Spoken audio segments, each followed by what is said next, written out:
Il y a probablement 50% des médecins dans le monde qui utilisent l'hydroxychloroquine et l'azithromycine pour traiter le Covid. Je ne sais pas si vous voyez le nombre que ça fait.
Constate depuis un certain temps que lors de cette crise Covid-19, il y a des comportements et des démarches, des propos qui ne sont pas acceptables, donc qui disent par exemple qu'on ne peut pas du tout appliquer la méthode scientifique lors d'une pandémie, alors qu'au contraire on pense que c'est dans un contexte de pandémie qu'il faut être rigoureux.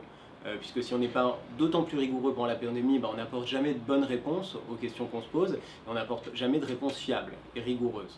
Et donc ce communiqué, ça fait un certain temps qu'il est en préparation. Il se trouve qu'il a été précipité par les propos d'un collègue qui a affirmé qu'on aurait laissé crever des gens dans les hôpitaux, qu'on est responsable en tant qu'infectiologue de 25 000 morts parce qu'on n'aurait pas traité les gens avec un traitement hydroxychloroquine plus ou moins azithromycine, donc un fameux protocole.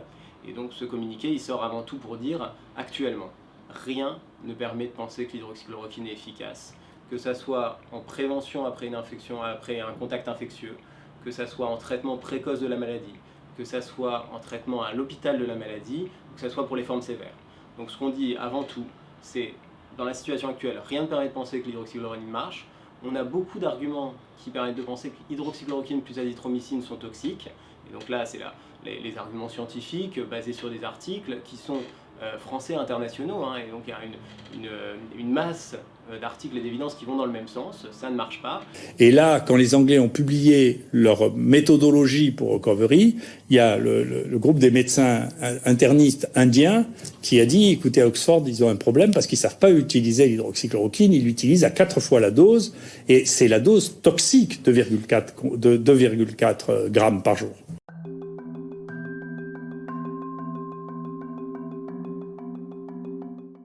C'est une maladie qui évolue dans la majorité des cas spontanément de façon favorable. Donc la plupart des gens, jusqu'à 95% des gens qui ont une infection, sans traitement, ils ne seront pas hospitalisés, ils ne développeront pas de forme sévère. Donc si on prend cette maladie et qu'on traite tout le monde, de fait, on aura 95% des gens qui évolueront de façon favorable, même si on les traite avec de l'eau ou du café. Et donc c'est pas parce qu'on traite massivement une population dont la plus grande partie sont des gens avec une forme très peu sévère, qu'on montre l'efficacité d'un traitement. Donc la vraie question là, c'est quels sont les patients traités.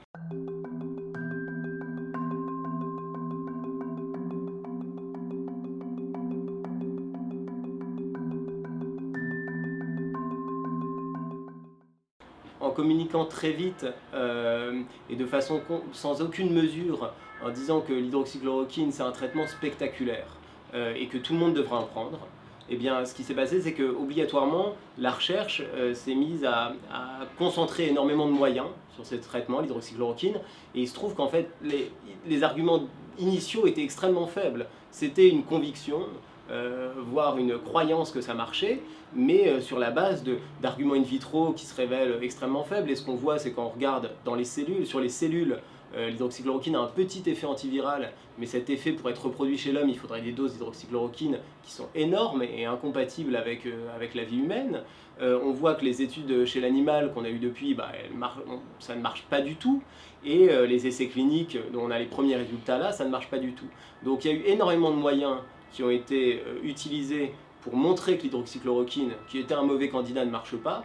Et en fait, on s'est privé de ces moyens pour tester d'autres candidats qui étaient probablement plus prometteurs et qui vont se révéler plus valables. On a déjà quelques données qui montrent que Remdesivir chez les patients hospitalisés permet de réduire un peu la durée d'hospitalisation. On aura probablement plus de données, il faudra regarder ça de façon très précise. On a des données, notamment par les collègues anglais, qui montrent que dexaméthasone chez des patients sévères semble réduire la mortalité. On attend la publication, mais il y a des choses qui émergent, y compris des traitements à faible coût, puisque ça a été utilisé comme un argument, et la dexaméthasone a un très faible coût, et on aurait probablement pu se concentrer sur d'autres pistes, ou en tout cas essayer beaucoup plus de pistes que si on avait concentré tous les essais sur cette hydroxychloroquine qui ne marche pas du tout.